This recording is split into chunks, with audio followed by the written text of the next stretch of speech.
Welcome back to the BJJ Fanatics podcast. I'm your host, Ryan Ford. My guest today is a black belt in Brazilian Jiu-Jitsu. He's a 2002 ADCC 88 kilogram champion. He was also the ADCC East Coast Trials champion, which was the biggest ADCC trials bracket in history with over 150 competitors. He's a no-gi Pan Am's gold, silver, and bronze medalist, and also a Sapatero Invitational champion. He received Match of the Year honors by JiuJitsu magazine for his match against Fabricio Andre at Polaris in 2023. He also represented Team Adolfo and helped them win the AIGA 2023 Champion League title. As a brown belt, he was a no-gi world champion, a Pan Am's champion, and a gi world silver medalist. He now trains full-time at a New Wave Jiu-Jitsu in Austin, Texas. Ladies and gentlemen, it's my pleasure to be joined today for the second time on the show by Giancarlo Bodoni. How are you today, Giancarlo?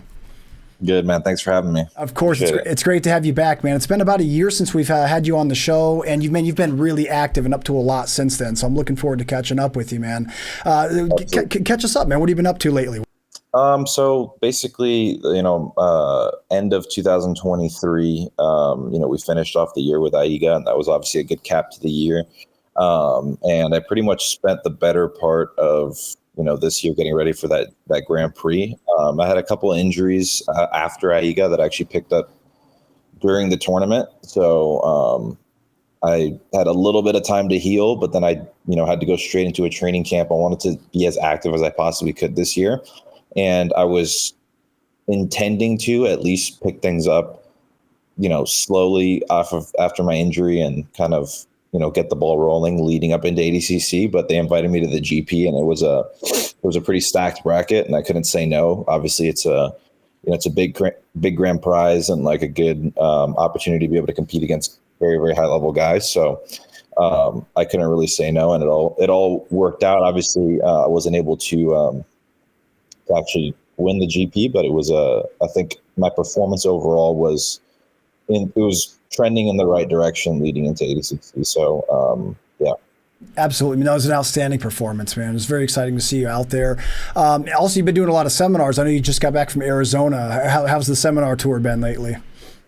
Yeah, it's been good. Yeah, so I did a seminar in Arizona, and before that, I was in Hawaii, and we set up so it was like right after the GP. We set up a week-long camp, and it was the first time that I actually did a camp myself, that I structured it myself, and we set up all the the events and stuff like that, and it was super cool. It was on Kauai, in Hawaii, one of the islands there, and it's definitely something that I would like to do at least annually, and so that's kind of a new little venture that I'm taking on. Not just going to other academies to do seminars, but kind of setting up my own little training camps. So that's definitely kind of a little project that I have in the works. That's awesome, man. That's really cool to see. Well, congrats on all the success. So you've been pumping out a ton of great content on social media and YouTube lately.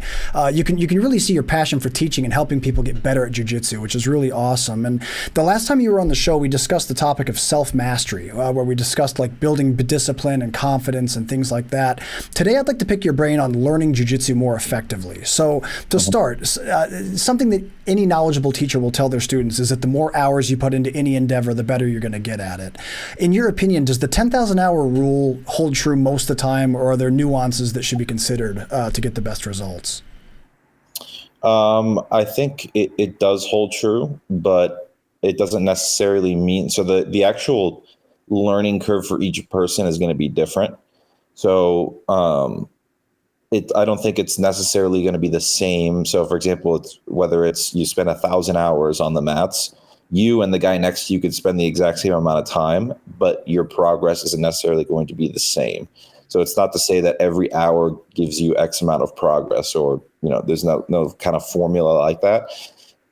I think overall more is better, but what really makes a major difference is just consistency. I think, because you could spend, you could do 2 sessions a day, and this goes for anything, not just jiu-jitsu, but like, you can do 2 sessions a day, 7 days a week for, 3-4 weeks. And then all of a sudden you don't train for, 2 months, you basically lose that progress. Whereas if you were to go for longer with maybe a little bit less, intensity, say you train one time a day for 6, 8, 10, 12 weeks, something that's sustainable over time, the consistency over time, you're just going to have more volume. And I think you're going to see more progress instead of just trying to cram. So it's not necessarily, okay, if I can cram as many hours as possible into a short amount of time, I don't think you're going to see the same amount of progress as if you were to do less per day, but consistently over time, you have, a bigger average time on the mat. So I think regardless of how long you train, how much you train, how hard you train, it's more so how consistently do you train, is really the major, marker for progress. That's great, man. What do you think are some important personality traits in students that develop faster than others? Because you're right, everyone goes at their own pace. We all know people that accelerate really quickly and get ranked up really quickly, and people they started at the same time with go slower. And so, at the end of the day, what do you think? Let's consider that everyone's training the same amount. What is it about one guy that might cause him to rise faster in rank than others? There's a few things. In my experience teaching, part of it has to do, Jiu-Jitsu is unique in this way that, you have a bunch of different people from a bunch of different walks of life and ages, all training in the same, at the same time. If you go into any other sport, wrestling, for example, just because it's another grappling sport, usually it's, you got all middle schoolers training together and people roughly around the same age, high schoolers all kind of training together, people roughly around the same age. And so it's rare that you have people that are like 14, 15 years old training in a room with a guy that's 35, 40, like you do in jiu-jitsu in any other sport. So in that aspect, there's a certain thing where you have people that are young and very athletic, and they're just sponges. They can pick things up very, very quickly. So you see them typically tend to progress faster than somebody who starts a little bit later.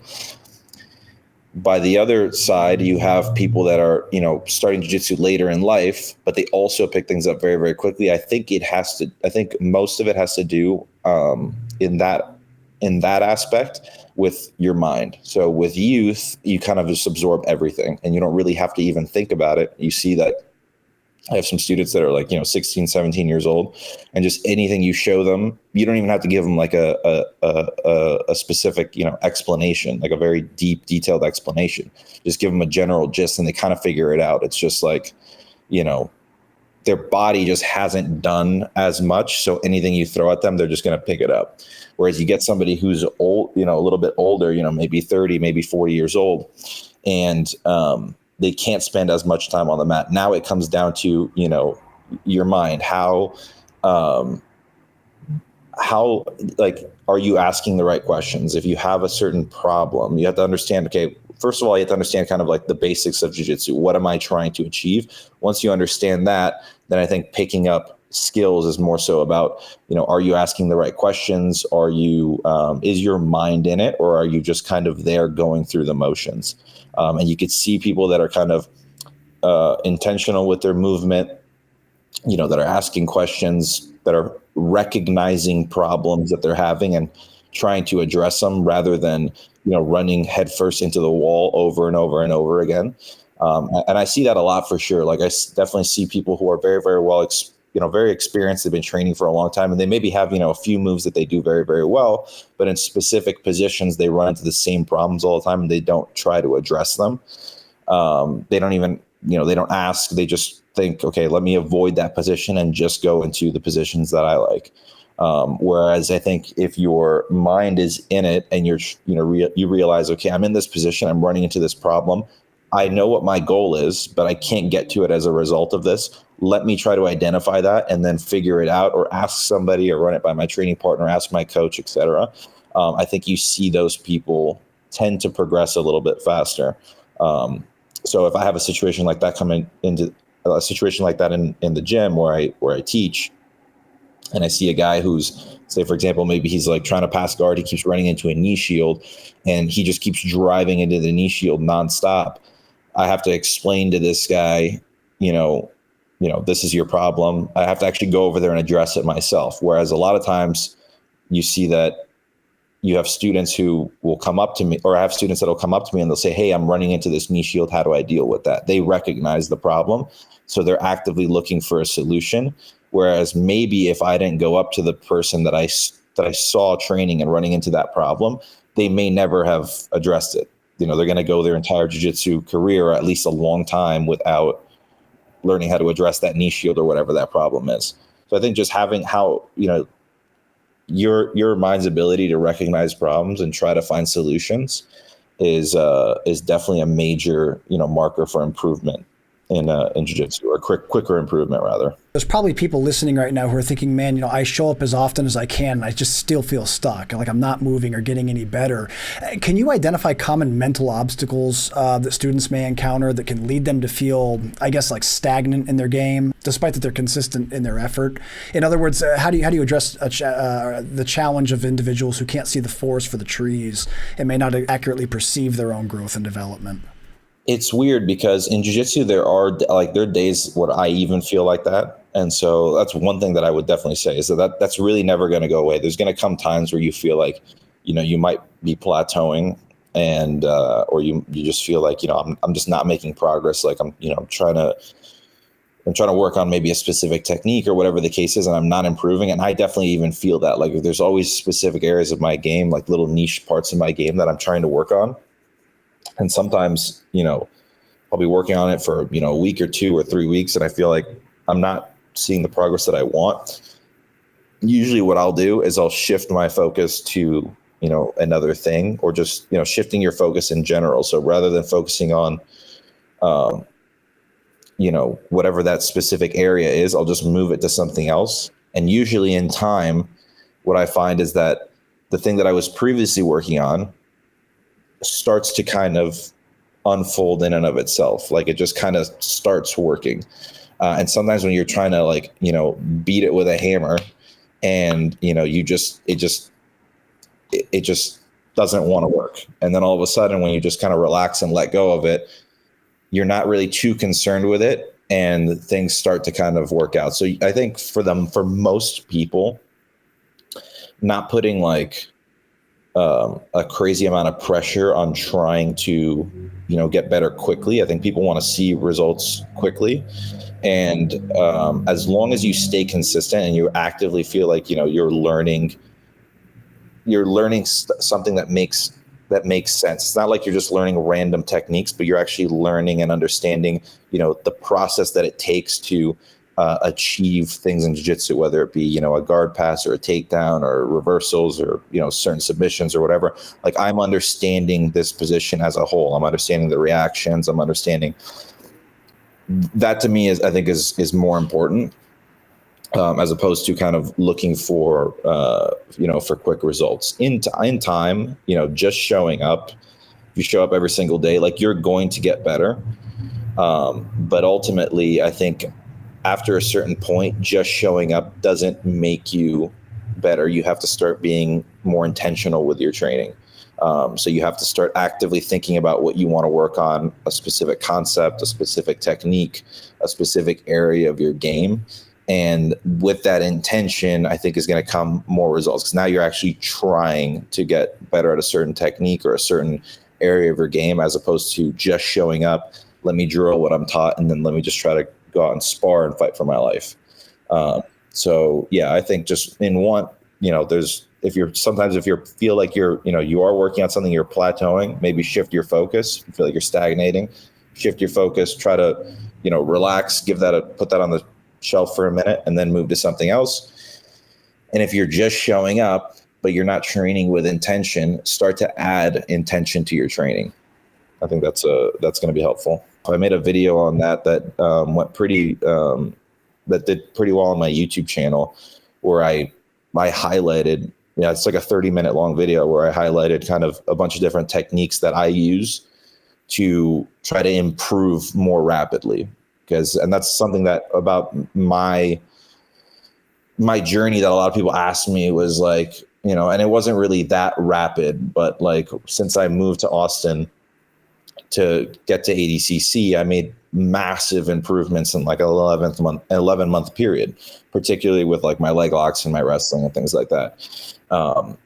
And I don't see it as a rapid improvement because those are areas of my game that I was working on for years. It was just a matter of, I just needed, a few pieces of information or the right training partners, things like that. A bunch of little things had to kind of come together for a long time of work to be able to quickly kind of see this. So it's almost like this J curve where it's like you're doing a lot, but not a lot's happening. And then all of a sudden you get that shift and you get this like J curve where it's like, okay, now all of a sudden we you're spiking up. So yeah, that's just something that, I've made a few videos like that, but there's one video in particular that is specifically on that topic and things that I use daily. I think it's really encouraging to hear that even people at your level have days where you just feel stuck and like you're not progressing. Let me ask you this. What do you think was the hardest aspect of jiu-jitsu for you to perfect over time? What wall did you hit your head on the most, I guess, is what I'm trying to ask. It's hard to say. I can't pinpoint one specific thing. Earlier in my career, I was running into issues or earlier in my no-gi career, I should say. Leg locks were kind of like my weak point, but I just didn't have the information. I didn't have the training partners. So I didn't have anybody who could really threaten me with that to where I was aware of it. And I didn't understand how to properly defend. So there was, definitely a period there of, a year or so where that was my weak point and it was getting exploited a lot. But once I got the right information, like it was just a matter of me like spending time there and I picked it up pretty easily. So it's hard to say like one specific area that I have trouble with. For me, I think it's pretty consistent across all of them. I've been training for long enough to where I understand all positions very well. And so for me to have to add something in doesn't usually take that long these days, right? And in the past, I didn't really think in terms of like when I was coming up like blue, purple belt, like I didn't really think in terms of developing my game. And I wish that I had been more intentional going back, but I would just, you kind of show up to the gym and train. And like I said, like I show up to the gym, I train hard. I had enough of a knack for jiu-jitsu that, I would do well against the people in my gym and you just kind of figure it out. And I was young, so anything that got thrown at me, I could absorb it relatively quickly. So that was kind of, my approach early on. It was just train as much as you can, as hard as you can. Whereas these days it's much more, analytical. I try to think about things, very in depth and really understand positions, inside and out. That's great, man. When you're structuring your own training, do you tend to break things like what kind of chunks do you tend to break things into, or do you have like a daily focus, a weekly focus, a monthly focus? Do you break it down by quarters of the year? Like how do you analyze like what things you want to work on and what time period you have to improve them?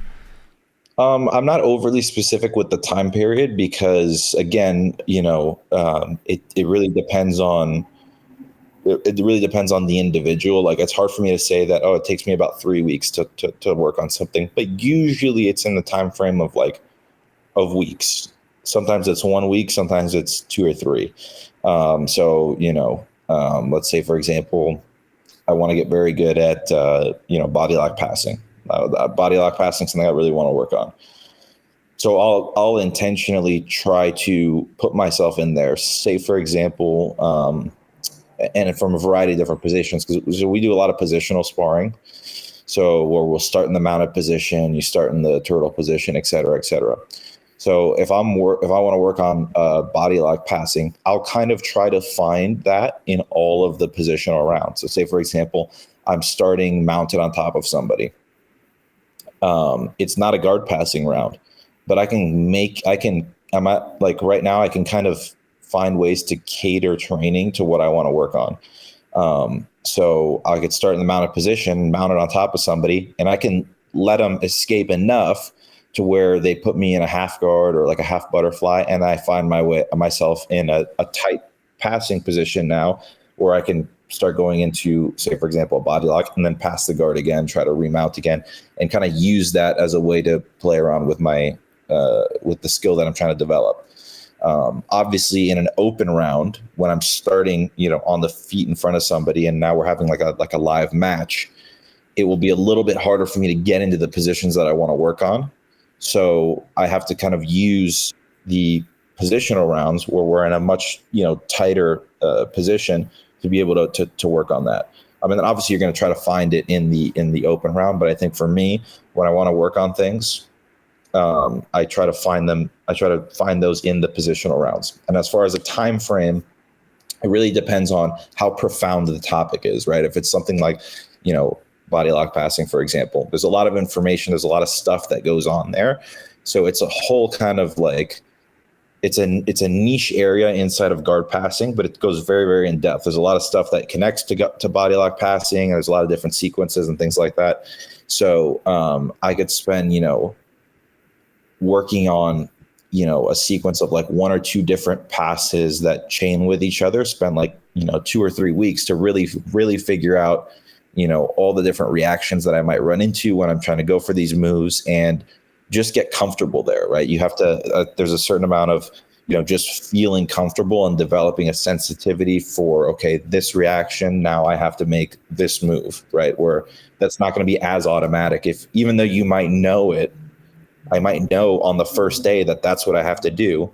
It might take me a while to actually develop that skill, right? There's that difference between, okay, I know this is what I have to do versus, okay, you're going to do it the second that it happens, right? So that's kind of that divide between knowledge and skill. And so I may know the information very quickly, but the time that it takes for me to actually develop it into a skill where it's automatic, where I just know and I'm sensitive to exactly when I need to do that, it might be 2 to 3 weeks. It might be 2 to 3 months. It kind of just depends on, the move itself. And like I said, with a profound topic, it's probably going to be longer.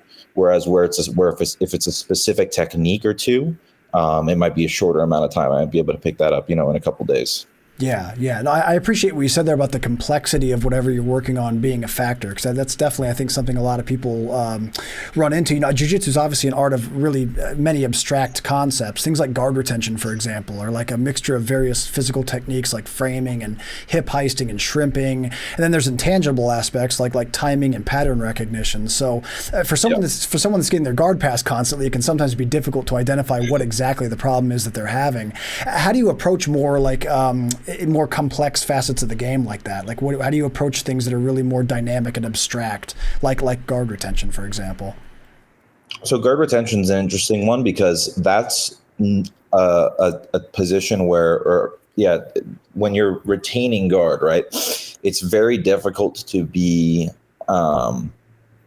overly systematic about that because you're not the one in control. You're in a defensive cycle, right?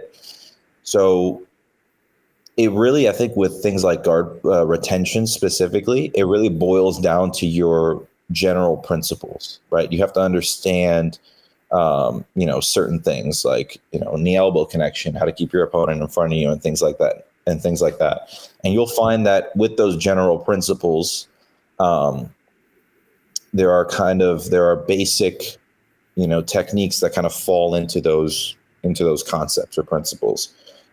Whereas, let's say, for example, something like half guard passing is much more systematic. I can confidently go in and say that from, a head and arm where I have my hands locked, just a basic one, I can confidently tell you 2 or 3 predictable reactions that I'm going to get out of my training partner. Whereas for guard retention, it's kind of all over the place. There's so many variables and you're not the one in control, right? You're in a defensive cycle. So the goal is to get back into an offensive cycle where now, because I'm being offensive, I could be a little bit more, systematic in my approach, depending on the position, right?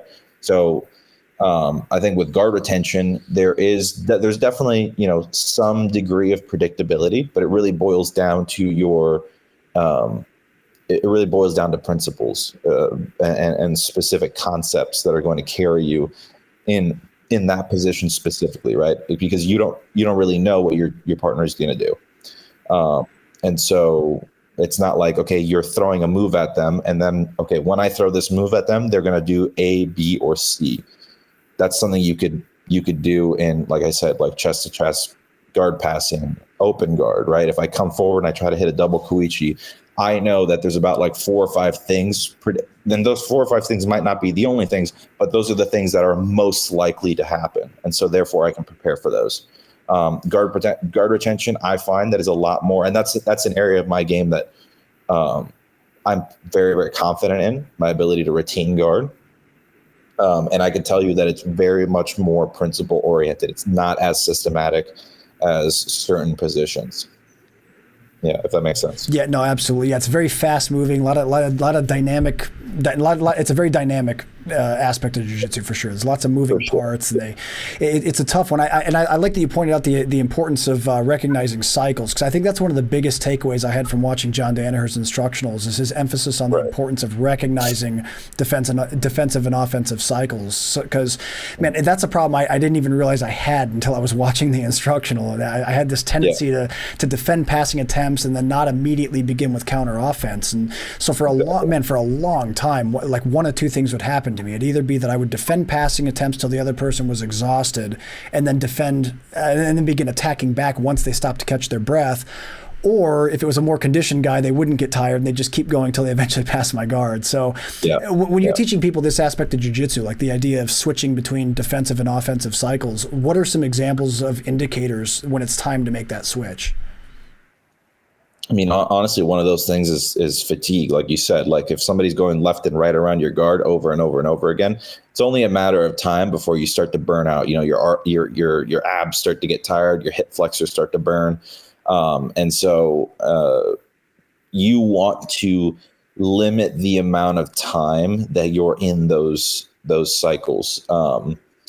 And that, you know, that's something that kind of seems obvious, but it needs to be told. Like it's a habit that needs to be built. And I've definitely tried to, tell my students that, and you know, I've even, especially with people that are kind of learning and new to the game, you have to kind of keep hammering at that, right? Keep throwing that at them until it becomes a habit, right? Because it's very easy to get caught up in, you know, I'm just going to retain guard. I'm just going to like keep the guy in front of me. I'm going to keep my frames up and just not let them pass. But it's not sustainable, right? At some point, you are using a lot more energy than they are. It's only a matter of time. If they have enough attempts at passing your guard, that your guard may likely get passed. And so, the less time that you could spend in defenses, you're bound to be in defensive cycles, regardless of the position, but the less time you can spend in it, the better. And if you can create a habit of the second I have the ability to attack, let me create an off balance. Let me create a threat at submission to get this person to pull away from whatever offense that they're doing, so that now I can start, you know, I can reset, and now we're in a position where I can start generating offense. I think that's one of the most important habits you can build. And that's something that I think is realistic to kind of start building as you get into your, like, you know, blue, purple belt level. You want to start really developing that early, but I think you're going to start to see the progression, right? Let's say you start at white belt, you know, you're focused on defensive fundamentals. You're focused on pin escapes, guard retention. Now all of a sudden it's like guard retention, but you know that you want to go into counter offense. You want to turn defense into offense. I think that habit is going to start to build around that time. And that's kind of going back to, you know, what you're talking to me before about, you know, how long does it take? And, you know, and I think if you, in a perfect world, you have a blank canvas of, you know, a white belt, right? And you want to paint this picture, the initial, and I don't know anything about painting, so I can't really even tell you how you would start painting. But whatever it is that you start, you know, you start drawing the outlines or whatever the case is. That would be kind of like your pin escapes, guard retention, right? Defensive fundamentals. Now all of a sudden you start putting things like, you know, guard retention into counter offense. You're going to start to see that happening, maybe a year down the road. You're going to start to see that habit really being formed into a skill where it's like, I'm watching this guy roll. I've taught him this before, but you're starting to see it in a live setting actually come about. And I think people really underestimate how much of a process that is. But once it actually comes to fruition, it's just second nature to you. And then at that point, it's just a matter of managing that skill. So it is definitely extremely important, but it is a habit that needs to be built. It's not just something that you can say, yeah, I know I have to do that. But then it's a matter of actually like ingraining it in you to make that second nature. Yeah, no, that was a great breakdown, man. And that's kind of what I ran into during that phase of my development. Is I was realizing, man, people are passing me eventually because they have no consequences for trying. Like if I'm not hitting them with immediate things to be afraid of and be like, okay, whoa, I can't just at will attack Ryan's guard. It wasn't until I realized that my guard really started growing. So let me ask you this: at the end of the day, how important is it though for beginner and intermediate students to focus on defense more than anything else? In your opinion, should there be a balance between offensive and defensive play, or is defense more important than offense early on? I think defense needs to be the first skill developed. I think you still need to learn offensive skills, right? You still need to, because you don't want to, you don't want to know how to attack. You want to know how to attack your partner. You don't want to just be defensive, right? But I think it's kind of goes without saying, like, you need to develop a good defense, right? And it's not like something that you should just focus on as a white belt and as a blue belt, right? I think even me as a black belt, I've been training for a long time. I still focus on defense, every single day. Like I said, we do a lot of positional rounds. So you start a mount of position on top, and then all of a sudden when you submit your partner or they get out, now all of a sudden you're the bottom guy, and now you're mounted on top of. And so I think you can really get get deep into defensive skills as well. Something as simple as like armbar escapes, right? It seems like, okay, armbar defense is a very, very profound topic, and most people don't think about it. They just think about it as like, oh yeah, a hitchhiker escape or whatever, you push the guy's legs off. But there's a ton of, just as systematic as armbar offense is, the defense is very, very profound as well.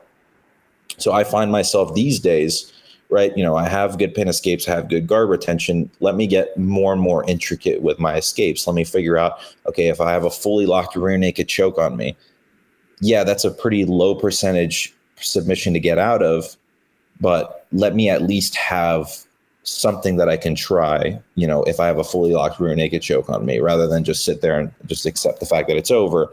You can go into things like late escapes, things like, takedown defense. You can go something as early as, down blocking and thumb posting to, okay, now I'm in a full, double leg. How am I not going to get scored on? So, I work on defense all the time. I mean, I'll even have rounds, just touching on that, like takedown defense. I'll even have rounds where like I'll intentionally try to get myself, get people in on, on my legs, or like let people get behind me and try to take me down, so I can work on the skill of, okay, if I get caught in a tournament, if I'm in a tournament and somebody's attempting to do a takedown on me, how am I not going to get taken down, right? So you can really, again, kind of splice up defense into so many different parts.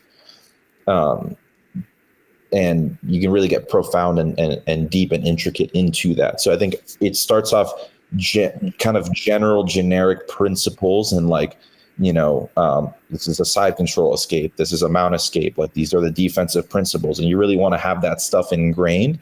And the higher and higher skill level you go, you start going against, better and better training partners, right? Now all of a sudden you're training with purple belts, you're training with brown belts.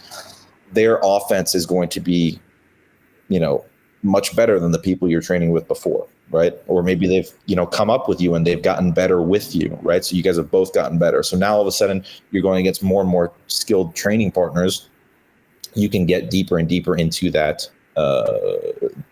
defense, right? Into learning that defense. So I think it's extremely important to lay the foundation early, but it's not necessarily something you're only going to train as a white or blue belt. Again, you can get very, very deep and intricate with it. And there's still stuff that I work on defensively every single day. So it's something that you should definitely pride yourself on carrying with you all the way through to black belt. Yeah, absolutely. Well, you also emphasize so well the importance of specific training, man. Specific training is something I wish was a little more present when I first started jiu-jitsu. I think a lot of my early years in jiu-jitsu were very, we do some technique, warm up, and then just start rolling. And I found that, if there were certain things that I was going in with the intention of working on, I'd have to really work to find myself to the position to then say, okay, sweet, now for 30 seconds of this 6-minute roll, I get to work on this. I think it's great that over time, positional training and specific training has come more to the forefront. Correct me if I'm wrong. You guys at Danaher, you guys train 2 times a day, every day, correct? So Monday through Friday, there's 2 sessions a day. There's an AM session, and then there's a PM session. And then Saturday and Sunday, we just do the PM session. And but last ADCC camp, we were doing 2 a days, 7 days a week. So even on the weekends, we would do a morning and an afternoon session. But outside of the ADCC camp, there's no morning sessions on the weekend. So that's the only difference. But it's still 7 days a week. It's just 5 days of the week are 2 a days. What percentage of that training would you say is specific training? How much of that is really zoomed in on one specific thing? Yeah, so when I say specific training, usually what John has us do is so we'll do technique. And then when it comes time to start sparring, let's say, for example, and it varies depending on, are we close to a tournament? Are we far away from a tournament, et cetera, et cetera. But let's say, for example, we do 5 rounds, right? And, you do 5 rounds of 6 minutes each. They're never 6 minutes with John. It's just whatever, he doesn't have a timer. So it could be it's a 6-minute round, but it's actually 12 minutes long. Yeah, for sure. But let's say they're 5 6-minute rounds. So maybe we'll usually almost always do the first round as mount. So that's usually going to be the first round. So you start in mounted position, you guys alternate top and bottom on like submission or escape. Then the next round will usually tends to be, a turtle round. We're starting on somebody in turtle, and you're starting behind somebody in turtle position, and you're trying to take their back, you're trying to submit them, bottom guy's trying to escape, and you guys will alternate top and bottom. Then let's say there's 3 rounds remaining, so maybe we'll throw a leg lock round in there. So you're starting in like a 50-50 position, going for leg locks back and forth. And then rounds 4 and 5, maybe there'll be 2 open rounds, or maybe, we'll throw in a closed guard round and then an open round on the 5th round. So you're getting to work on, or maybe it'll be like an EBI back round or an armbar round. You start in the armbar, things like that. So it's usually almost always we do a mount round and a turtle round. And then the other ones are a little bit more specific to what we're trying to, if I'm getting ready for EBI, for example, we're going to do I know for sure we're going to do a back round and an armbar round, things like that. So that's every single day we're doing an open round, but the open round is kind of like the final round. It's not really like we're going to do 6 rounds or 5 rounds of 6 minutes all open, where we're just doing hard sparring. Because 1, it's not sustainable, right? At some point, people are going to get injured. People are going to get burnt out. And 2, for skill development, it's not the best thing. So I typically tend to use the open rounds more so as my kind of tactical rounds. It really depends on the day. Some days I'm going to use them to really push myself and train with the tougher guys in the room. And then other days I'm going to use them more as kind of like practicing tactics. But the positional sparring, I would say, makes up the bulk of our sparring rounds at about 80%. And I've always done positional sparring or specific training. From my first gym, my first coach, Hillian Gracie, used to always have us do positional sparring. Definitely not as much as John does, but we would incorporate that a lot. In a similar fashion. It was like, hey, you got to start mounted, and you have to escape, things like that. So that helped me develop good defensive fundamentals. And when I was at Leprey's, we used to also do a lot of positional sparring, but it was different. It was more catered towards competition. So it was specific training, right? But it was we would almost never. I don't think we ever really did, mountain turtle rounds. It was more like say, for example, he would create scenarios that you're going to encounter in competition. For example, you're down by 2 points and you have a 3-minute timer, and you're down by 2 points and the guy behind you is like on a standing rear body lock, for example. Some scenario like that you may encounter. Now you're the defensive guy and you're down by points and there's 2 or 3 minutes remaining on the clock. So he would create these situations that were very specific to competition. Things like that. So you can get really creative with your specific training. It just needs to be specific to either a position or a scenario. But for me and for, the way that John teaches and for skill development, which is ultimately the most important thing, I think doing those specific positions, right? Positions that, say, for example, a mount position, you can work on half guard passing. You feed a foot in and then you try to pass the guard from half guard, things like that. So there's a lot of, a mount round can very easily turn into a back round, can very easily turn into a side control or a back position. So you get to work on a variety of different smaller kind of niche positions just from starting in the mounted position. Same thing with turtle, same thing, with a leg lock round, right? You're starting in 50-50, but how many different leg entanglements can you really go into? A lot of them, right? So you get to spend a lot of time in leg lock position. And I think for skill development, that's ultimately the most important, is doing those things consistently over time, every single day. The cumulative time that you have spent in those positions is going to be huge over the course of a year, over the course of 5 years. And so, for skill development, I'm a huge believer in specific training. Like I said, I've always done specific training, but I never really realized how important it was to my development until I was, a black belt. I think a lot of people, Giancarlo, look to you and your team and John's crew. A lot of people want to see what you're doing and know what you're doing and know the methods behind it to replicate it themselves. So I do appreciate you sharing all this with us.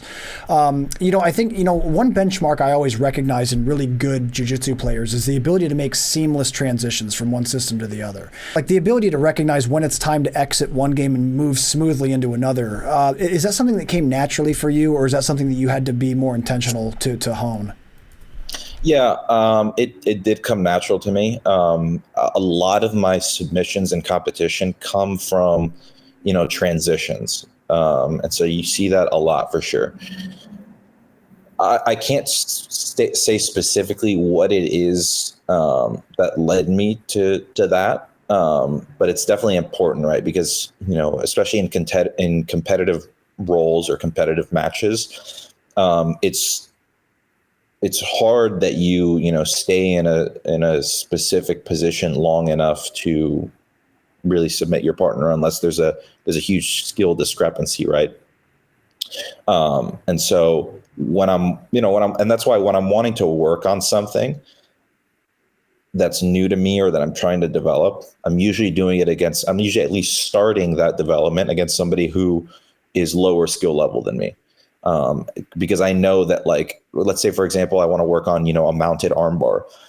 I know I'm going to be able to hold that guy in mount long enough to really practice my armbar. Whereas if I try to work on mounted arm bars on, like, when I do a mount round with Nicholas Marigali, like, it's going to be hard to hold him down. So I'm not really going to be able to work on that skill as much, right? Say that, presumably that's a skill that I'm not very good at, right? So skills that you're not very good at and you're trying to develop, you kind of got to start with people that are easier for you to control so that I can actually genuinely work on that. And I know I'm going to be able to hit those arm bars, and, maybe I won't hit them all of them, but I'll be able to hit some of them. And then you start kind of working your way up the ladder until eventually you get to guys, ideally, right, that are the best guys in the room. And that could take a very long time. It could take years, right? There's that. And then, sorry, what was the other part of your question? Yeah, no, just basically whether or not that was something that came naturally to you, or whether or not you were in any way intentionally honing the ability to transition smoothly. Yeah. So transitioning from that, right, as you go and you start, you're developing skills and you start competing against higher skill level opponents, the likelihood for you to be able to go in and hit a specific move that you're working on becomes less and less. And so you find is that their defenses are a lot more sophisticated. There's going to be a lot more movement, right? I'm attempting this arm bar, but like, let's say I even get into an arm bar position, like this guy's going to be trying to twist and turn out and come on top. So you have to be able to transition so you don't lose that offensive cycle, right? You don't want them to just be able to get out. Now we're back to neutral. He's on top. Now this guy's trying to pass my guard, excuse me. So those transitions are super important. I remember, for a long time, when I was training under Lepre, I learned as far as transitions goes, his positional transitions are very, very good, specifically from takedowns to back control and guard passing to back control. That was kind of like his strong point, like his ability to force guys to turn and then take their back. So, and I've always been a very visual learner, especially when I was younger. Like I would watch things, and my coaches have always been Brazilian. And so I was, the English is definitely a little bit broken. And so their ability to articulate information, like I would get the gist of it from what they were saying, but to actually pick up specific details, it was usually me watching them do the move, like watching them execute the move. And I would notice, okay, his hand's a little higher on the lapel here, or like, he's kind of turning his hips at a certain angle, something that they may not have explained in their actual explanation, right? They didn't articulate that to me, but I would pick it up just by visually watching them either spar or teach moves. You move that over to John, and he kind of takes the guesswork out for you, right? He's able to articulate things super well. So it's not to say that there are bad teachers or good teachers. It's a different teaching style, and there's also a language thing. But I would always notice that, as I was coming up with my coaches and with my training partners, I would notice things like that, and I would actively try to implement that just by what I was visually seeing, right? And so one of those things was, those transitions. I would notice, like, either in teaching or in sparring, like, oh, he's passing and then the guy's turtling and he's already anticipating the turtle. He's transitioning to something else. Like, he's not trying to, and I think at a lower skill level, you notice that people tend to try to make a move work, even though there's no way that it's going to work. Like, it's already gone, but they're like, I'm still going to try to make this work. Yeah. It's like, let that go. And then just, let's go to the next thing. And I think with experience, that starts to come. You start to kind of realize, okay, this move's failing. It's a lost effort. Let me go to the next thing. Like, what's available now? That comes with experience and with time, but it's definitely something you can teach. It's definitely something that you can articulate that. But for me, I just kind of noticed that, as I came up, because, you train hard, you run into problems, right? You're trying to pass their guard, they're going to turtle. And it's like, okay, I wanted the guard pass, but, I have to be able to transition away from that and go to the next thing. What's available now. That's excellent, man. That kind of ties together two different things you've been talking about in this interview. The idea of overcommitting to something is something that a lot of people, especially newer people to jiu-jitsu, really run into. But sometimes people, even at higher levels, they overcommit to things because it's become their specialty. It's like, man, this is the move I'm good at. And you were saying earlier in the conversation that it's so important to be able to pivot away from things and leave things aside and let them kind of rest a little bit while you focus on other things. That can sometimes be a good sign if you find yourself constantly overcommitting to something. That could be a good sign that it's time to pivot and explore other aspects of the game. Would you agree with that? Yeah, 100%. And I think it's personalities too. I've always been a perfectionist, always wanted to have an extremely well-rounded game, but I didn't want to be, just kind of good all around. I wanted to be excellent in all positions, right? And it's impossible to really master the skills required for every single technique. But I think that, jiu-jitsu is so deep and it's constantly evolving that, like, you can take all the different positions in jiu-jitsu. Let's just kind of simplify it. And let's say, and let's just for offense right now, you have standing position, you have guard position, you have guard passing. Let's just keep those three. Obviously you can break those down more and more. But like, I take, let's say I want to be a well-rounded athlete.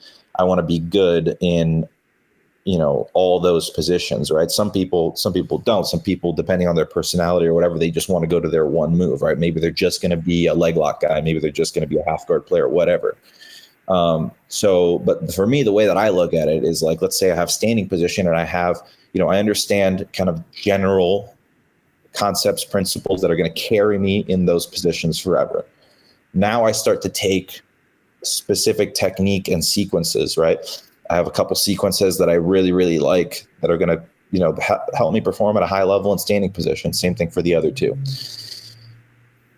Am I just going to stick with those for the rest of my career? Like, no, because at some point people figure you out, and then, you're going to be left behind.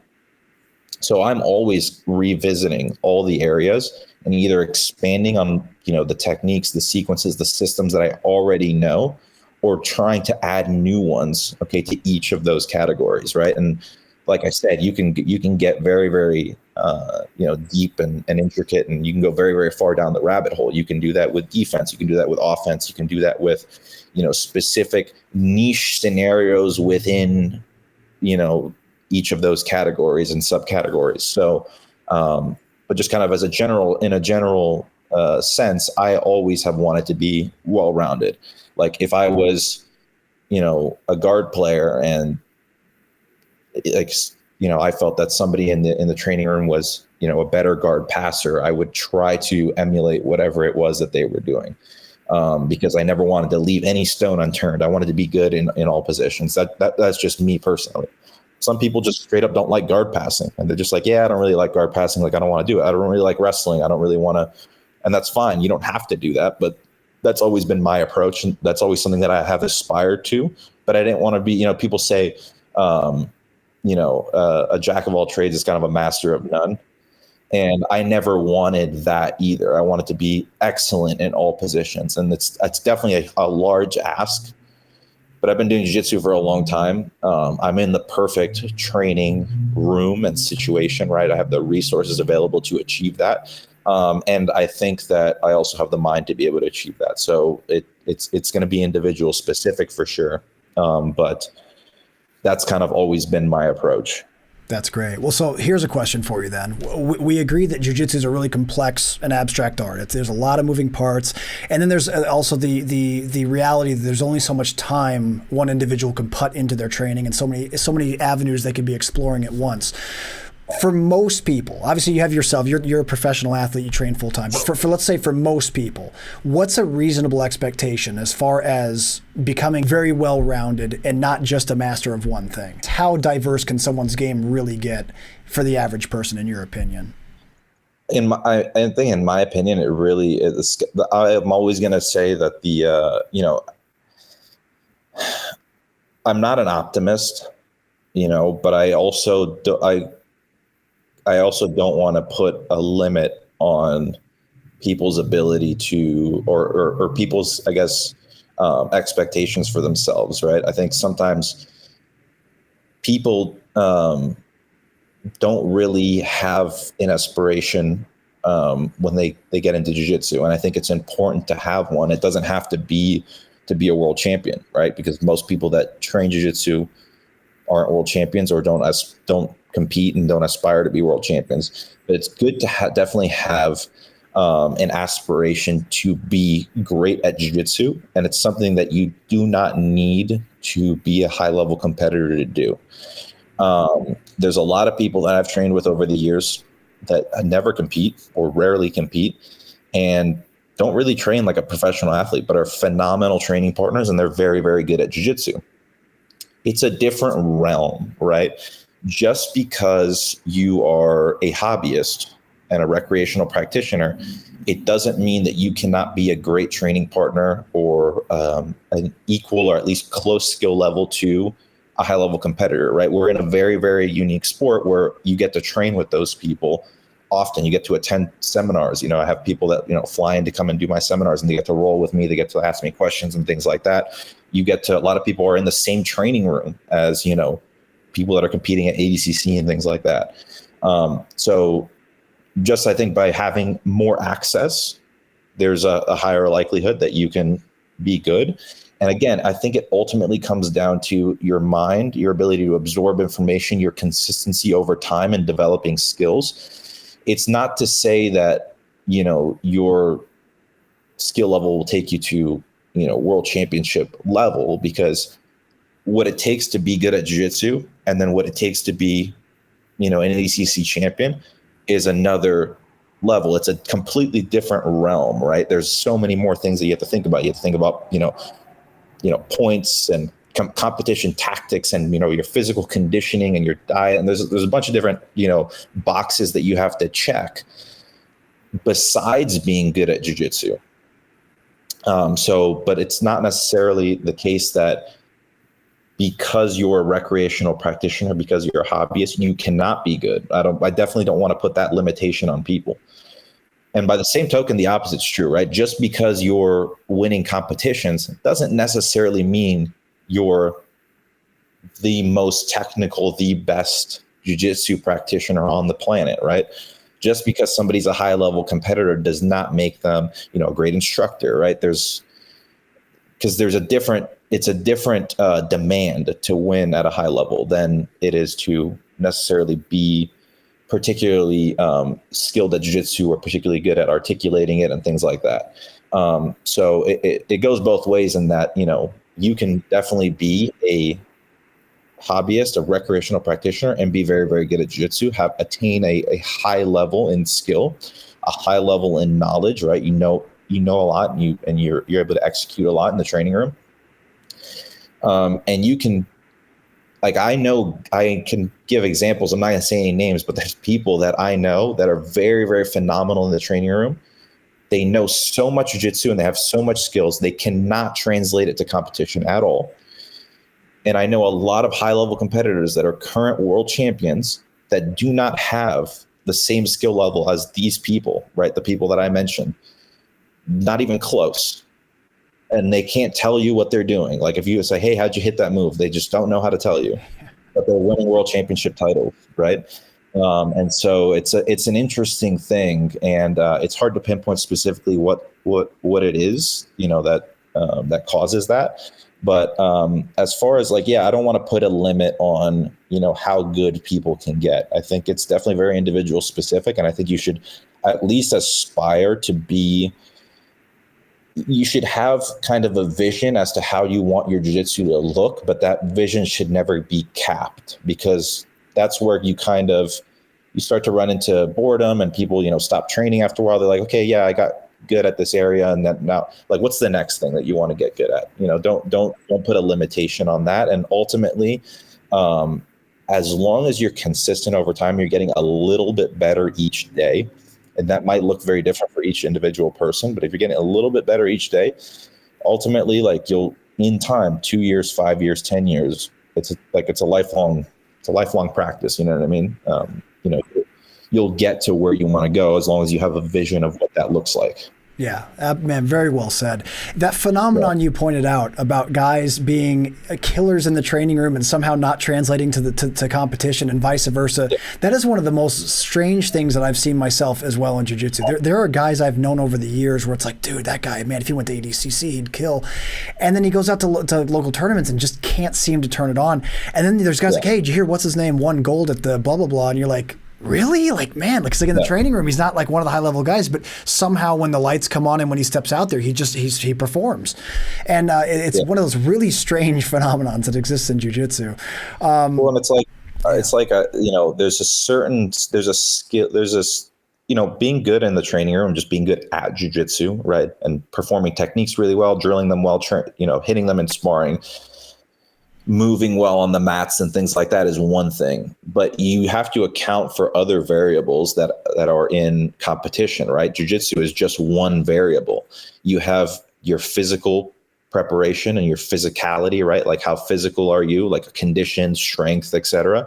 And you have the tactical elements. So you have these three elements that's like techniques, tactics, and physicality, which I think a lot of people don't realize. And that's why I say competition is just it's a whole other realm. There's a lot of guys, at Roca where we train that are very, very skilled, right? And I train with them all the time. You never heard of them, purple belts, things like that. Training 3-4 days a week, 5 days a week, things like that. And I get good rounds out of them. But it's different, right? Because I know that even though if I put myself in a position that like that person could tap me, like, or if I put myself in a deep leg lock, it's not to say like, you know, they have good skill. But if I really want to like give them nothing and push the pace and take them into, you know, deep waters of competition, I know that they're not going to last, because that's just not their world. Right. So it's important to make that distinction.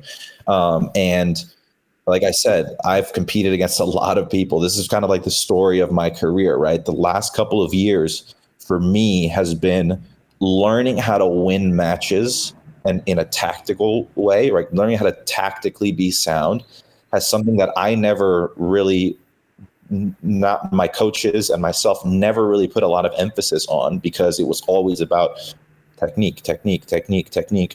As I got older, I was like, okay, I got to be strong, right? I have to have strength, you know, strength and conditioning. I'm an athlete, et cetera, et cetera. So I was like, I had the technique. I had developed, you know, the physical, you know, ability to compete against, you know, guys that were high level. And I was like, okay, this guy's, you know, but I would still lose tight matches. And it was like, you know, he's not stronger than me. I could feel that, you know, I'm able to hang in there, right? Everybody's strong, but I'm able to hang in there. He didn't do anything to me on a technical level, right? I felt that I was more technical than them. Like, what is it that's, you know, why am I losing by an advantage? Why am I losing by 2 points? And it's just that's, you know, there's a clock, there's a point system, and they know exactly how to play it. And you can lose matches to people that aren't as good as you. And so I think that that's the distinction that takes, you know, you from being, you know, a great technician, but you have to know how to win matches. You know, one of the best examples of this is Gordon. Like, people don't really give him credit for how tactically aware he is. Like, he's just, and I made a post yesterday on YouTube community where I was talking about, because I recently did a video when people were asking me if I could change anything as a blue belt, what would it be? And it would be like, if I knew at the time that I wanted to be a competitor, I would have been competing every single weekend. I should have been doing that. At the time, I just didn't have that I was just doing jiu-jitsu because I liked it. Nobody in my gym competed. It wasn't something that was really pushed on me, or even really, you know, liked by my coaches early on. And, but I would have been gaining that competitive experience. I should have been competing basically like every weekend or twice a month at least as a blue belt, like, you know, juvenile, 16, 17 years old, kind of coming up, because I think, you know, you can't really, you want to gain as much experience if that's what you want to do for your life, right? If you want to be a full-time competitor, gain as much experience as you can when it doesn't really count. Nobody cares about your results at blue belt, right?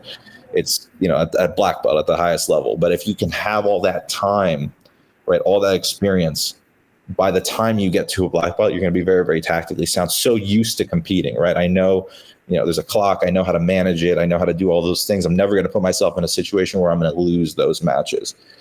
So I competed, you know, quite a bit as a brown belt and a decent amount at purple belt. But if there's one thing that I could do differently, it would be compete more when I was younger, as like at that blue belt level, compete as much as I possibly could. And I've already made up for that competition experience. Now it's definitely not like I'm not experienced, but I think I would have saved myself a lot of time as a brown belt, kind of learning that stuff, right? That's when I kind of started running into those matches that I told you about. Like, I'm losing these like really tight matches against guys that I don't think are better than me, you know? So if that makes sense, I know I kind of went all over the place, but no, it totally does. In fact, it's something that I find really interesting myself, because I remember when I was a blue belt, I was a brand new blue belt, and I got to come to Brazil for the first time to train. And this was around like 2008-ish, 2009-ish. And I'm from the Atlanta area originally. And I remember at that time, I wanted to compete more, but there was only like maybe a couple tournaments a year that would come through Atlanta. We'd have to kind of drive around the country a little bit more to find stuff. And one thing I noticed is that for the month that I was in Brazil the first time I came, these guys were competing every Saturday because in Sao Paulo there's so many tournaments going on. So to them, Saturday was just like a competition. It was a competition, but it was like a class. It was just like another day of training. And I was like, man, that's got to be so. That's like if you wrestled in high school. Like, you wrestle all the time. You do meets all the time. The mat time is just all the time, and it's treated like a piece of the training, you know. when I was in Brazil, they didn't have training on Saturdays and Sundays because everybody would be competing. Yeah, exactly. So, like, some guys would compete at different tournaments on the same weekend. So they would compete at one tournament, and then there was another tournament, like, a different part of town. Yeah. There would be 2 tournaments back to back. So next thing you know, on a weekend, you're literally having like 15 or 20 matches. Yes. Like, literally, these guys are doing division absolute, and you get like 15 matches a weekend. You do that every single weekend. That's freaking crazy. You're gonna by the time you have basketball, you have thousands of matches, literally. Yeah, you're going to be an animal. And I remember thinking, I remember one kid was telling me, he's like, yeah, I got to go, I'm going to compete in the morning, then I'm going to get on the train and go to the other side of town and hit this other tournament. And I was just like, dude, oh my God, I wish I had that. Like, now, obviously, there's a lot more opportunity to compete more frequently. Thankfully, tournaments have grown a lot. But yeah, I hear what you're saying, that the time you can put into competition as much as possible is going to help you immensely, for sure. Yeah, there's something else I wanted to ask you about. You mentioned that at New Wave, there's a bunch of guys like purple belts, for example, that give you really good rounds, that train a few days a week, that no one would know. For those guys, for guys in a position like that, how significant do you think it is for them to be able to get rounds with guys like you and Marigali and Gordon? Do you think that puts them in a position to accelerate much more than purple belts that train in otherwise competitive schools? Or do you think that being able to train regularly with guys like yourself and guys at the elite level will be a significant part of their development? Yeah, and for different reasons. You get that aspect of like, okay, if I train with a guy who's, a high level competitor, not only am I going to get access to their, their knowledge and their experience, but, and this is, again, it's contingent upon who the high level competitor is, right? There are, again, like I said, high level competitors that aren't necessarily the most well-rounded on a technical level, right? There's still something to gain, right? Like, you can use those rounds. Let's say, for example, guys who are physically strong, you can use that to test your technical ability against somebody who's physically superior to you. So there's that aspect. But I think they can definitely use the round in a way that, I'm going to use this round to either test myself in terms of, can I push the pace and can I hang with this person, right? And use that as a gauge for how you're doing. And as well as, use the experience of the person to actually like learn, I picked up so much as a purple belt and brown belt training at Leprey's because I was training with him every single day, and he was beating me up a lot, and especially in the early days. And so, but I was able to I would enter into his guard, and I would just notice that he would like off balance me all the time. And like, it was just like really hard to feel stable in his guard. And I would take that and I would be like, this is what he's doing, and I don't like it. Let me try to do this to other people when I roll. So I think there's definitely something to be said for that, training with high level people. But if you're always training with people that are better than you, it's also sometimes hard to grow. I think you need like a rite of passage where you're getting your ass kicked for a while, right? And then once you get to a certain level, there's something to be said for just showing up and training and getting your ass kicked and having hard rounds. But there's like, how do I get to that next level? And it might be a small percentage point that you need to move up, but that takes a lot more effort on a mental side. So at that point, it's like, okay, what is this guy doing? Like I said, I would train with Lucas all the time, and he'd pass my guard in a certain way. He would be so good at like maintaining angles, never letting you entangle the legs and things like that. I would notice these things, and then I would try to take them to, the blue or purple belt on the other side of the mat, and then try to apply those things. That really made me better. So I'm taking his experience and taking what I'm noticing from rounds with him, and then I'm using them. And I still do that to this day, for sure. Like, if I'm training with, other guys in the room that are, the high level competitors, say, for example, a Marigali or somebody like that. I'm usually using those rounds these days to test certain skills that I've been working on. Like, let me test them and see how they're favoring up against, the better guys in the room. I'm using them to push myself on a physical level, because I know it's going to be a hard competitive round that I'm going to be pretty exhausted from by the end. So that's another way that I utilize it. but I also try to pick things up from them too. I'm noticing like, oh, he's killing this technique by doing this, or like, this thing that he's doing is, being annoying or giving me trouble. Or so I'm always like, my senses are very high at that point. I'm trying to take in as much as I possibly can. So it's absolutely beneficial, for, a good purple belt, good brown belt to be training with high level people. But you have to make sure that you're taking something from that, right? You're learning from that experience. Yeah, that was really well said, man. And that's actually what I was curious about specifically, because I've heard a lot of people over the years say like, oh man, I want to go to like where like everyone is just a legend, and it's like, that's awesome. But if you're just getting your ass kicked all the time, you're going to get really good at getting your ass kicked. So I like that you emphasize the importance of like taking something and then also balancing it out and having people that you can actually drill and develop with too. Otherwise you're just really good at getting beat up. But yeah, really well said, man. Also, I don't remember if I told you last time, I had the pleasure of being of learning from Lucas myself for about a year. I trained at Alliance headquarters in Atlanta. Dude, I remember specifically his guard passing. Like, to say that my guard sucked rolling with Lucas is just not enough. It's like I didn't have, my guard just didn't exist. I didn't have a guard.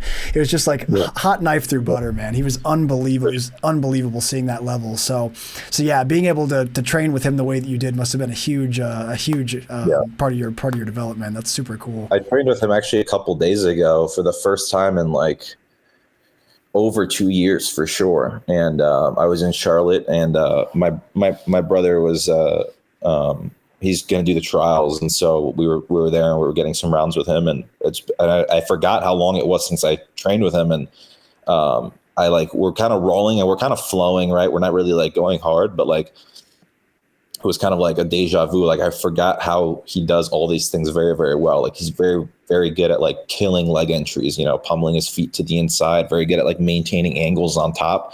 And even with just that like light flow roll, I was like, yeah, I remember he used to do these things. And like, okay, I'm going to remember that. And like now when I go back to training, I'm going to try to use those little concepts. I was like, okay, he was killing like my Ashigarami entry doing this. Like, let me try this.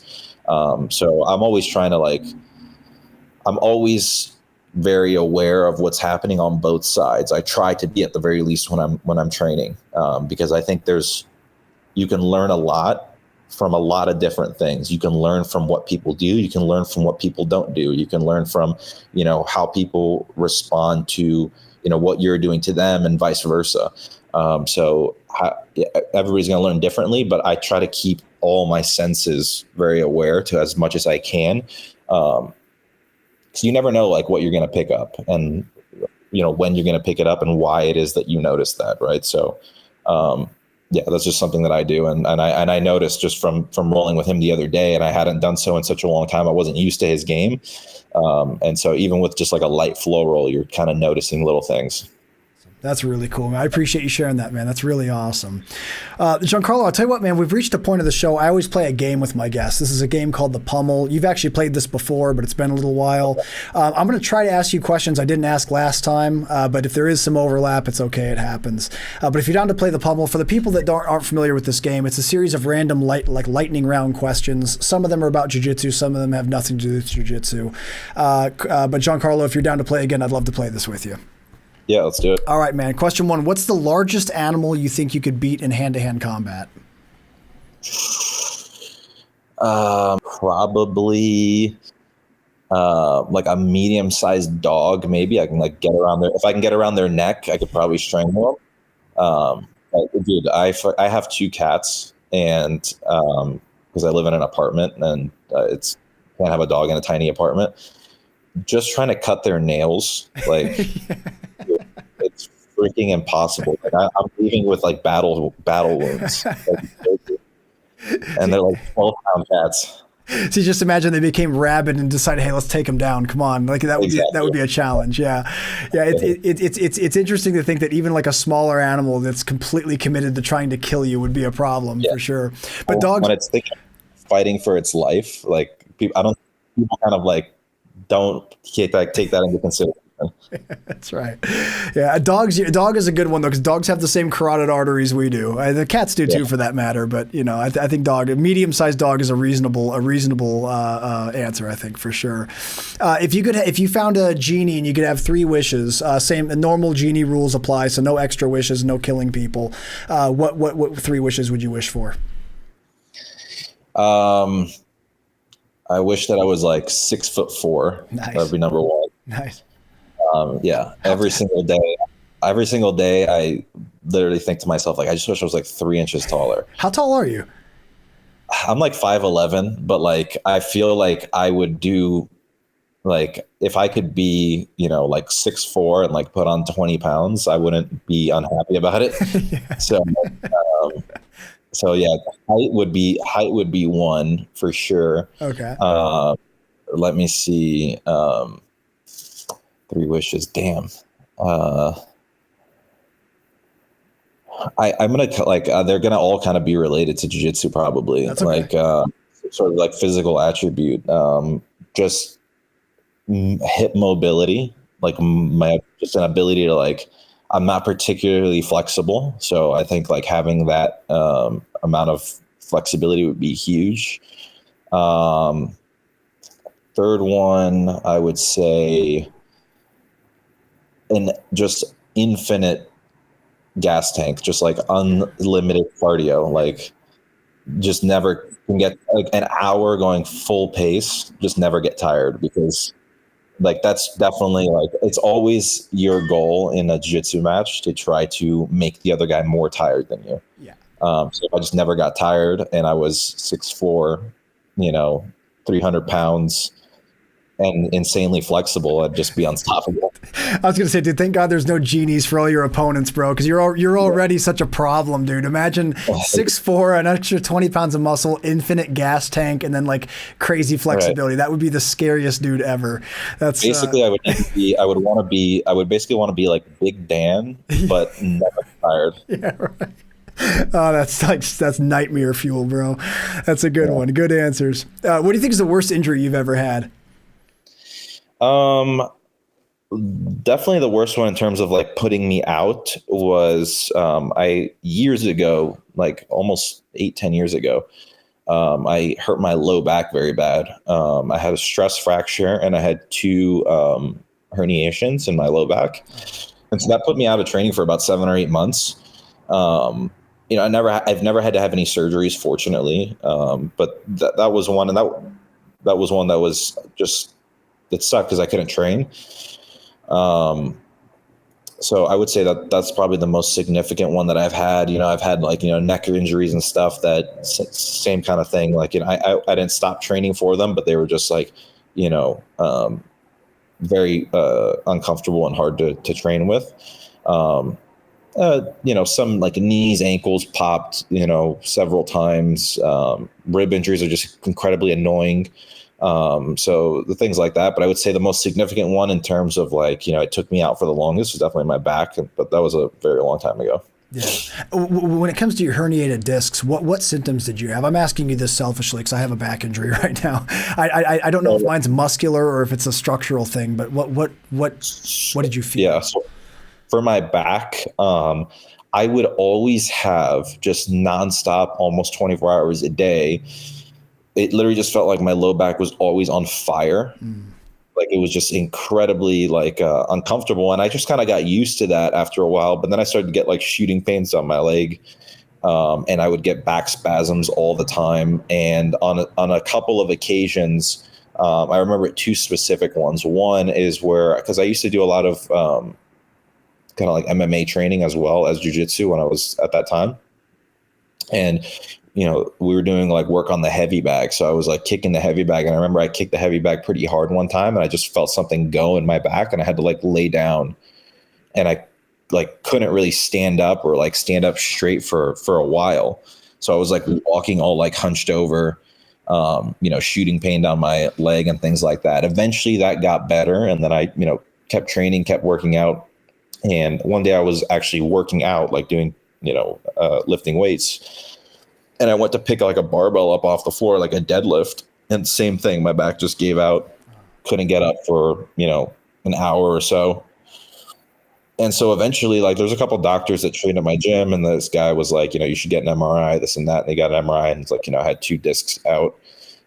And I also had a stress fracture in my, can't remember if it was my L4 or L5, but I had a stress fracture in one of my vertebrae, which is weird. And so the doctor recommended a brace for 8 weeks. So I had to be in a back brace so that could heal. And, as far as the discs go, like just a lot of like PT and just, staying off of training. At that time, I was younger. And I was training with a lot of people that were heavier than me. I used to do a ton of inversions and stuff like that. So there was always a lot of stress on my low back. Like I would be stacked all the time and things like that. So I think that's probably what did it. But yeah, it was just pretty much, physical therapy and, time off the mat. Eventually it healed. And I really try to keep my core and my low back very, very strong, as well as mobile. Like I can invert, I can do, stuff. And my back rarely flares up these days. It will occasionally, but it's been pretty good since then.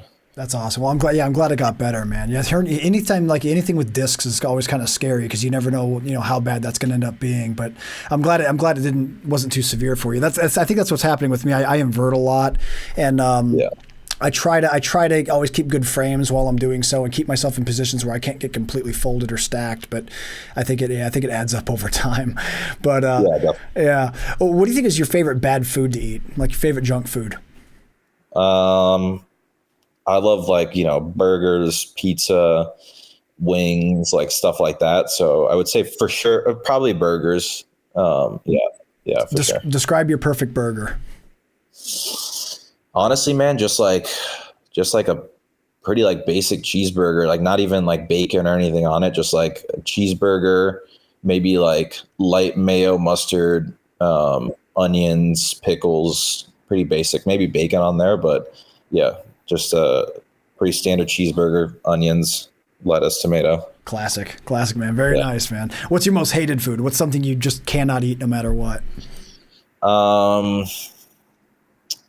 Tofu. Yeah. Is it the texture or the taste? Because it doesn't really taste like anything. Is it a texture thing? Yeah, both. Both, yeah. Plus, I think it'll make me weaker if I eat it. I'm a red meat kind of guy. I'm with you, man. Who do you think is your favorite MMA fighter of all time? Of all time, it's kind of a tie, but I'd say GSP would be probably up there on the top. But it's a very narrow, like very close with like Khabib, John Jones, and I always loved Anderson Silva. I always love watching Anderson, but I'd say in terms of like skill level and accomplishments, I would say that those three, and then there's other fighters that I really, really liked watching. But I'd say I'd have to put GSP at the top, and then it's like a close tie with those other two. Dude, excellent choices, man. Yeah, those are some of my favorites as well. What do you think is an embarrassing song or band that you secretly like? I don't know if it's embarrassing, but like lately I've been listening to a lot of like Zach Bryan and like other kind of, I guess, call them country music. Okay. But normally like I pretty much only listen to like either hip hop or rock and roll. Like classic rock's probably my favorite, and like older hip hop is like what I listen to mainly. But lately I've been kind of getting into more of those like kind of country style music, something that I never really listened to growing up. So that's maybe that, I would say. See, that's what dude, you moved to Texas. Next thing you know, you're going to have the bucket hat. Next time you're going to be on the show, you're going to have a buckle. I'm predicting it now. A buckle and a bucket hat, man. I'm telling you. 100%, yeah. Top 3 favorite rappers of all time.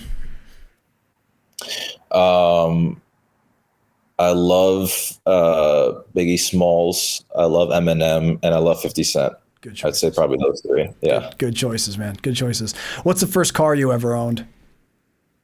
It's actually the car that I still currently drive. Nice. Which is a 2018 Hyundai Elantra GT. Nice. And I'll probably drive it until I really have been fighting to not buy a, like big Texas truck.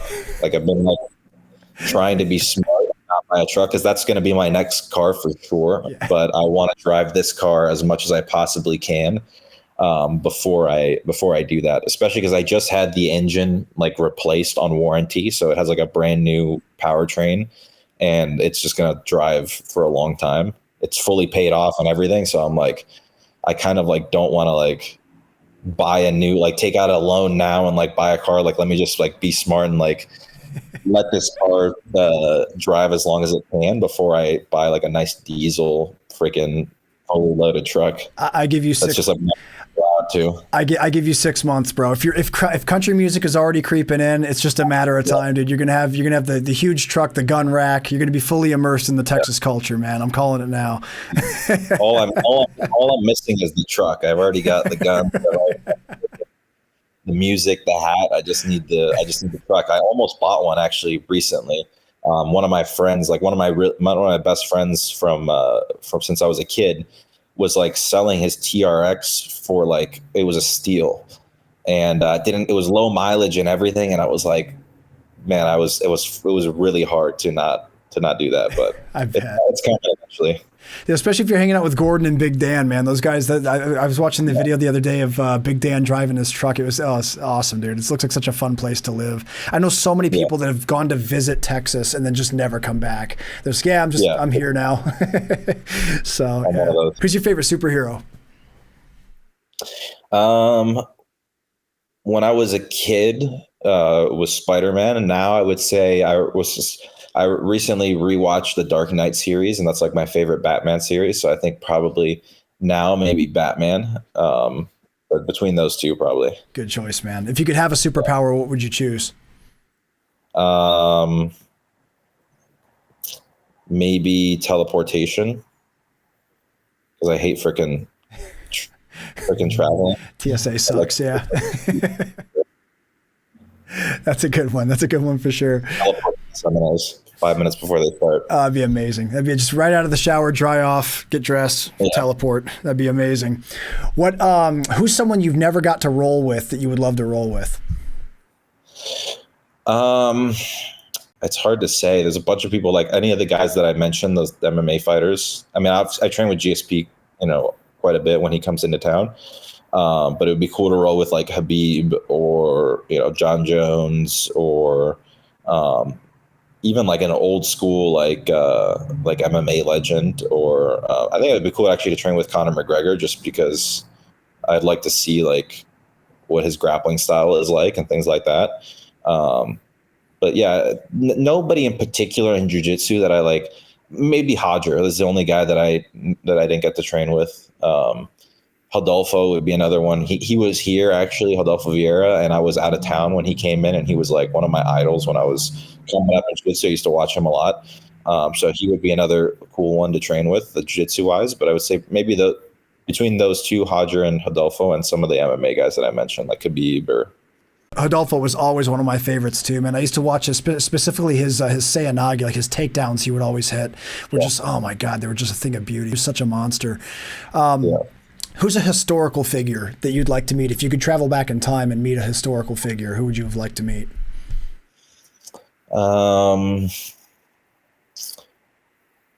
Maybe Marcus Aurelius. Good choice, man. Are you into Stoicism? I'm not crazy into it, but I do like a lot of the philosophy and stuff like that. So I think it'd be cool to like meet one of the guys, one of those like pivotal people from like that, those times, you know what I mean? That like a lot of like most of those people's philosophy, like people still practice and teach today and are still trying to kind of decipher. So I think that's pretty interesting. It is, man. Yeah, I'm really into Stoicism myself. I'm always blown away like how 2,000 years ago these guys had so much figured out. Like we like to think of ourselves in modern times as being so much more evolved and advanced and knowledgeable than people that long ago. But then you look at what they're saying, you're like, God, dude, this is so like 100% applicable to everyday life today, 2,000 years later. It's amazing. For sure. Yeah, great answer, man. Final question. I may have asked you this one, but we'll ask it again anyway. If a zombie apocalypse breaks out right now in Texas, what's the first thing you do? I think, I don't remember if I said this last time, but I would find Tim Kennedy's house and I would go to stay over there. That was your answer. Yeah. I was going to say, dude, zombies in Texas would be in a disadvantage. That's like the only place where they'd be disadvantaged to be a zombie horde. Yeah. There's one person that I know, like that I can call on my phone that I know is ready for a zombie apocalypse. It's that guy. Yeah, for sure. 100%, man. You'll be in good shape for sure. And Giancarlo, that was the last question for the Pummel game. Congratulations. You're a 2-time champion. You got your double underhooks. Thank you. Of course, man. Giancarlo, I think I mentioned this to you last time you were on the show, but there's something you showed on the BJJ Fanatics Instagram page a while back that was a huge addition to my closed guard game. It was a solution for landing the cross collar choke when someone's posturing high and framing against you inside your guard. I actually refer to it as the Bodoni sequence in my notes. It's worked wonders for me, man. What do you feel are the biggest advantages of closed guard, and why is it such an important position for anyone to focus on? Okay. So with closed guard, that was actually the first position that I really kind of started to explore and spend a lot of time on. And it was taught a lot by my first instructor, Hillian. And I used to watch Hodger a lot. And, Hillian had a lot of influence on Hodger's game and stuff. So there was that connection. And so I always really liked closed guard. And for me, the thing about closed guard is that there's really no efficient way to pass the closed guard that doesn't involve you standing up and opening your training partner's guard. Like, there's like body locking just doesn't, you can't body lock a closed guard. So it's kryptonite for body lock. There's no Toreando passing because your legs are locked around the waist. So you have so much advantage of just being in closed guard. The problem is you can't just be in a closed guard and have the guy in front of you, right? Because you're not going to be able to just hold them. Like, you can be a pain in the ass for a while, but if they are insistent on standing up, they will. So it's really up to your ability to be able to take the closed guard and modify it to a position to where it's much easier to hold people. And there's a bunch of different variations of that that I've played with over the years in the gi, and now I've transitioned into no gi. And so that's a huge part of my of the closed guard instructional that I did. The no gi version was like, okay, closed guard, these are the advantages of it, right? You know exactly what the person has to do. They basically have one option. They have to stand up. There's a couple different ways that they can stand up, but that they have to stand up. So if you can keep them on their knees and you can keep their posture broken, you can't just do that by holding them, right? At some point, they're going to break your grips. They're going to stand up. You have to create, specific angles. You have to get their hands to the mat to get their posture broken. But you can get into positions where it's extremely difficult for people to get out, and they're at a huge disadvantage. And so I think that's the primary advantage is that, even though you're in guard and the person's on top of you, it's not a neutral position by any means. It's definitely an advantageous position for the bottom person in jiu-jitsu specifically, right? Not sport jiu-jitsu specifically, right? Not necessarily in MMA or things like that, but for sport jiu-jitsu, you do have there's a massive discrepancy in like your ability to attack your training partner versus their ability to attack you. Absolutely, man. What do you think are some really reliable submission combinations to be aware of? As a bottom player, like to attack from close guard. You definitely want to have, arm bar, right? Arm bar is kind of the classic there. Like your top lock set up into an arm bar is definitely a great starting point. Different triangle entries, right? Pretty much any upper body submission, right? Triangles, Kimuras are a little bit difficult to hit from closed guard. So usually what you have to do is use a triangle, something that controls your training partner's head, right? Because if I just sit up for the classic Kimura, where I'm like reaching over the elbow and coming up to my hand, it's relatively easy for them to back up and pull out. And sure, you have like, hip bumps that can kind of a hip bump dilemma that you can create from there. But usually you want something that traps the head and keeps the head down so they can't pull out of the Kimura.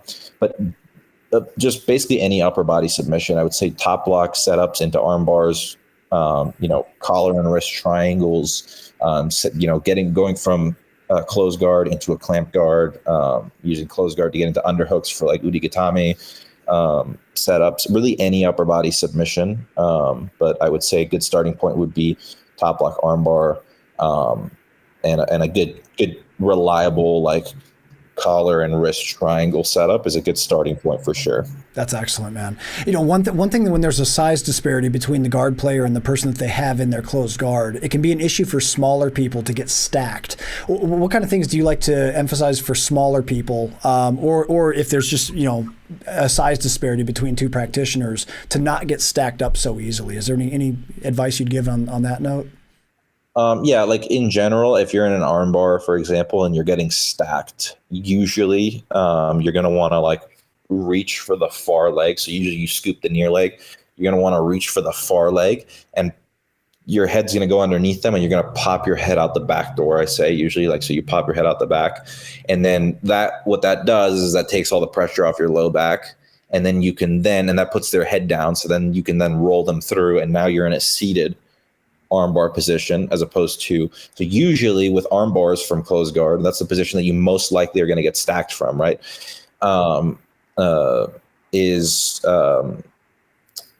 You start the armbar from bottom position, but you usually use it as a means of reversing your training partner, so you can now get into a seated armbar, which is much easier to separate the hands. Whereas, if their hands are connected and they're stacking, you now separating those hands it's pretty tough.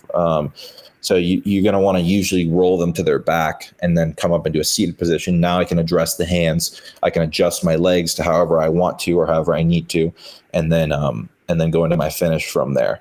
In terms of getting stacked, another position where you might get stacked is triangles, but triangles the stack tends to favor the triangle guy. So while there is, some pressure on you, you can mitigate that again by, scooping into your partner's leg and keeping their head away from directly above your head. But when in general, right, with arm bars, when people stack you, it kills the arm bar, right? Because it puts a bend in the arm. You're trying to straighten the arm, it puts a bend in the arm. So from there, you're going to want to reverse people in such a way you can take the weight off you, so then I can create that extension that I need. But with triangles, they actually would need to pull away from the triangle, right, in order to get out of it, posturing up, things like that. So as long as you can maintain the correct angle, even if they stack you, you can mitigate the pressure of the stack with the angle, but it also feeds into the triangle. And then by that token, they also play very well together, right? Every time you have a triangle, their arm is in there. So if they're pulling out of the triangle, a lot of time it creates extension of the arm. You can go in and attack the arm as they drive back into you to defend the arm bar. It'll feed back into the triangle. So that's why having that, decent arm bar setup and a decent triangle setup from bottom closed guard is really important, because you can play those two against each other. What do you think is in your own game personally? What's your highest percentage closed guard sweep? What do you think has been the most reliable for you? I think that probably, and I don't necessarily use it as a sweep, but like I mentioned, arm bar and rolling people to their back so that I can then finish the arm bar. And again, I'm using it to finish the arm bar, not necessarily to sweep, but that's very high percentage. You could definitely use it to sweep.